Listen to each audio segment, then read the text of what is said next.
the night. Stacks on stacks, the beast take flight. LMG roar, pestilence bite. Ongoing bleed, no savior in sight. Coyote mask on, I'm the apex grin. Pain spread wide, let the chaos begin. Directive in motion. Did I just respawn again? Why did the Pestilence and Ongoing start a support group? For agents addicted to watching health bars melt slowly. Haha, DAG joke of the day. What is going on, DAGs? If you're new to the channel, welcome to Daddy Gang Gaming. I'm your host, NOX, where my favorite thing to do is respawn, and it's not because I'm good. And for today's video, I am going to talk about the Ongoing Directive, specifically paired with the Pestilence Exotic LMG.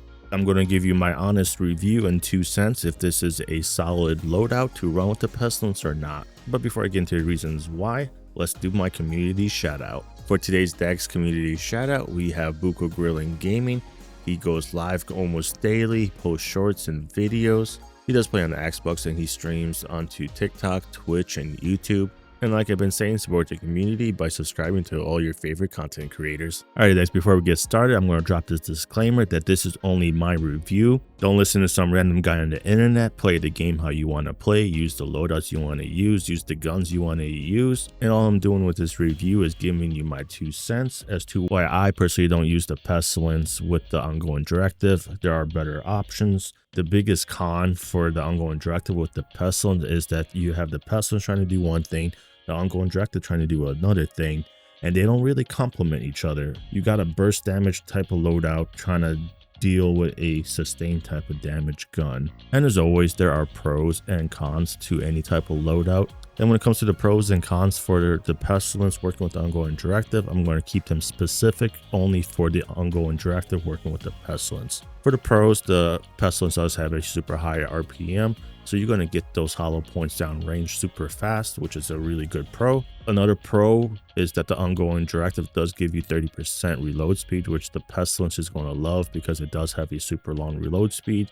So any way to reduce that is going to mean you're going to get more rounds down range. For heroic and below content, the sustained damage that you're going to do from the Pestilence alongside the burst damage you're going to do with the Ongoing Directive is going to be awesome. This loadout is super easy to farm as well. You could literally run a couple countdowns or go into the summit and put the target loot to, like exotic mask, exotic LMGs, put an Ongoing Directive, and you should get this stuff pretty quick and easy. And you could play this loadout solo or in a group play. It's going to perform pretty similar, the same. Just keep in mind that the Plague of the Outcast ticks aren't going to take out any elites, even if you're solo.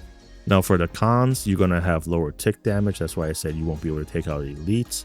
And you're also going to lack burst damage because the Plague of the Outcast doesn't have any offensive weapon mods. It does have like the rate of fire, which is really nice, but it doesn't have like critical hit chance, critical hit damage. So you're going to miss out on some stats and attributes. Plague of the Outcast is really weak against skills and white tusk / black tusk. When you're playing solo on like heroic and below, it doesn't matter so much. But when it comes to playing legendary, you're going to find that you're going to run out of the hollow points pretty quick if you're trying to shoot anything else besides like, squishies. Especially for legendaries, you're not going to be able to really deal with any of the warhounds or the mini tanks, even the chungas. You're going to end up running out of the hollow point ammos. But in a group place on legendary, you shouldn't really have an issue. You'll have your teammates that can deal with other stuff. Another con is that the amplified damage from the hollow points doesn't actually boost the tick damage of the Plague of the Outcast debuff. And status effects does not boost the damage of the Plague of the Outcast either, because the Plague of the Outcast is a debuff. So that's a quick list of pros and cons on using the Pestilence, the Ongoing Directive gear set. Like I said, you have the gear set and a gun that have 2 different goals. You have the gear set that wants to do burst damage, and you have a gun that wants to do sustained damage. And that's why for me personally, I never used the Pestilence with a Ongoing Directive build. There are better options, and I'll explain that a little bit more once I get to the build breakdown, and I'll show you some stuff at the shooting range. If it don't clap when you're running, then I don't want you on my team. Alrighty, DAGs, let's go through the build breakdown for this Ongoing Directive build with the Pestilence, starting off with the gunner specialization. Of course, we got the Pestilence with the Plague of the Outcast talent. Secondary, I have the Carnage. This thing is a beast when it comes to the Ongoing Directive gear set, because it comes with the talent Perfect Sadist, and I'm able to rock these mods right here for 30% critical hit damage and 5% rate of fire. For the sidearm, I like running the tier card custom because you get that +1 skill tier, and I like to run In Sync or Future Perfect. It's going to be up to you. And the reason being is because when you take out your TI custom and you place your smart cover, it's going to stay at whatever level it was when you placed it. So that +1 skill tier from the TI custom is actually going to stick. And taking your smart cover from no skill tiers to skill tier 1 is actually going to give me 7% damage to target out of cover, which is insane. For the attributes, I'm going straight glass cannon red. Backpack, I got a Cheska double crit with the wicked talent, but you could put a vigilance here if you want. You could put bloodsucker as well. But like I said, I'm going all red glass cannon style, so the more damage the better. For the mask, I got the exotic Coyote's mask. It comes double crit, and it has the talent pack instincts. Depending on what range we shoot the enemies, you're going to get different buffs. And because we're going to be playing mostly from the long range, we should be expecting to get the 25% critical hit chance. So when it comes to the attributes with the critical hit chance, critical hit damage, when I'm using the Coyote's mask, I aim to get to like 35 to 45% critical hit chance. That way I'm not going over cap when I'm at the mid range or the long range with the Coyote's mask pack instincts buff. And it doesn't matter where you put the critical hit chance, critical hit damage mods on your build, just put them wherever you like. Then finally, we are at 4 pieces of the Ongoing Directive. We're going to get the status effects, reload speed, and with the 4 piece, we're going to get the rules of engagements, which is going to give us hollow point ammo. When you take out an enemy that's under a status effect, you're going to get that special ammo that's going to give you that 20% amplified damage against bleeding targets, and your allies are also going to get half their magazine size of that special ammo as well. And because we got the chest piece, we're going to unlock Parabellum rounds, which is going to increase our hollow point ammo weapon damage from 20% to 50%. And the cool thing about the Ongoing Directive gear set is when it comes to proccing the hollow point ammos, all you have to do is just shoot an enemy that's under a status effect. And then at that point, it doesn't matter how they die, you and your teammates are going to get those hollow point ammos. So say you shoot an enemy once, now your teammates shoot them with a sticky burn, they die from a sticky burn, boom, special ammo. Or you shoot them once, your teammates gun down the enemy afterwards, boom, special ammo for you and your teammates. For the skills, I got the Precision Smart Cover and I got the Stinger Hive, but you can put whatever you want here. And if you don't have a skill that procs the status effect, you could always use your Riot Foam grenade. For the modifiers, I have Tech Link, but I'm not planning on using this unless if I'm playing on Legendary mode.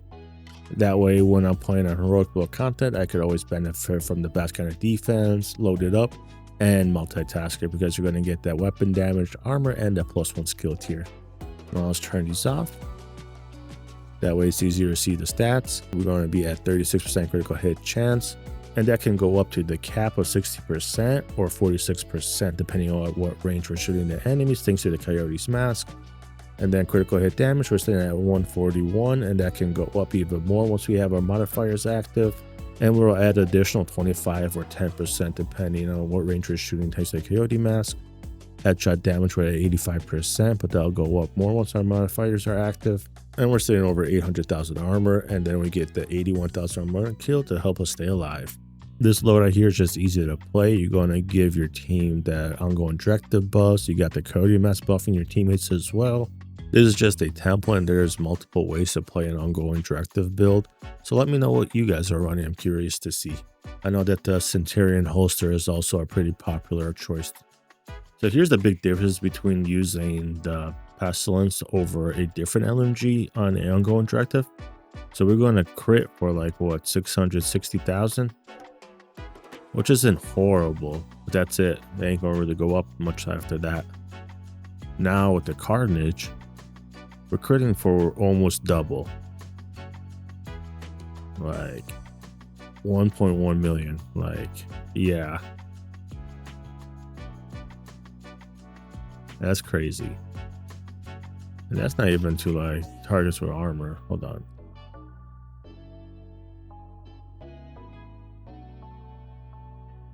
Now we're critting for 700,000 with the Pestilence. All right, 700,000 with the Pestilence. Not horrible. Now with the Carnage, we're critting for 1.1. About 500,000 more. All right, so yeah, we're doing for like 880,000 ticks with the Ongoing Directive with the Pestilence on this loadout. You can see that it's not horrible, but it's definitely not the greatest. You can't even kill one elite with a fully stacked plague. But I say I don't think it's worth it running the Pestilence on an Ongoing Directive build, especially when you have something like a Carnage. Like honestly, any LMG with the Sadist talent is going to do way better versus the Pestilence on Ongoing Directive. If you compare them side by side, so you're doing 15k more with the Carnage on the base damage side. We are shooting a little bit slower, got the same stats, you know, handling is better on the Pestilence. But now here's the big difference right here when it comes to the talent. We got Perfect Sadist, which is going to give us 35% amplified damage. Now look at the mods. I have 3 critical hit damage weapon mods, plus a little 5% rate of fire, you know, just to get those little rounds down range a little bit quicker. So that's why I don't think the Pestilence is going to be a great choice to use on Ongoing Directive build, especially when you have the Carnage available. Alright, DAGS, I hope you guys enjoyed my review on using the Pestilence with the Ongoing Directive gear set. Just remember, like I said, don't listen to a random guy on the internet. Use whatever weapon you want, use whatever gear set you want, play the game however you want, and have fun the way you want. And if you made it this far, make sure to like the video and drop a comment below. And if you haven't done so, make sure you guys subscribe. It'll help out the channel. You guys are awesome. I'll catch you at the next one.